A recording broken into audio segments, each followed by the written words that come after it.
Case है ना, कल आपने देखा है, लेकिन गालबन 2-4 दिन पहले कौमी असेंबली में बैठ के उस पे जो हमारे स्टेट मिनिस्टर हैं, वो नकवी साहब के नीचे कौन सा है वो है, इस पे तलाल साहब जो हैं, छोटे मिनिस्टर हैं ना, वो बड़े मिनिस्टर तो नकवी साहब हैं, छोटे मिनिस्टर जो है ना वो अपने तलाल साहब, तो उन्होंने असेंबली में बैठ के कहा कि हम छोड़ेंगे नहीं।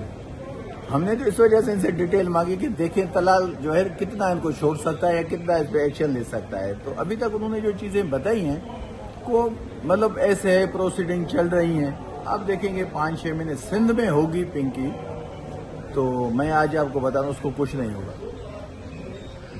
वो आखिर में जो है वो वहाँ से आज़ाद भी हो जाएगी, क्योंकि जो उसका ट्रेल है ना, जो एक्चुअली उसके पीछे लोग हैं, वो अभी तक सामने नहीं आए।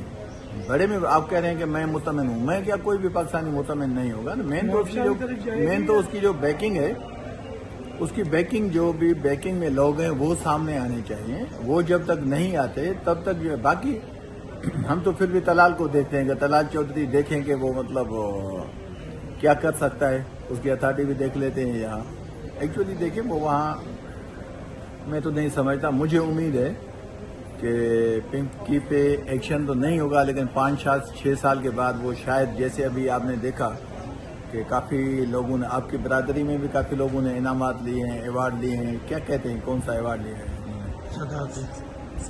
जो सदारती अवार्ड लिए हैं ना, आपके मतलब साफी भाइयों ने भी लिए हैं, पॉलिटिकल लोगों ने भी लिए हैं।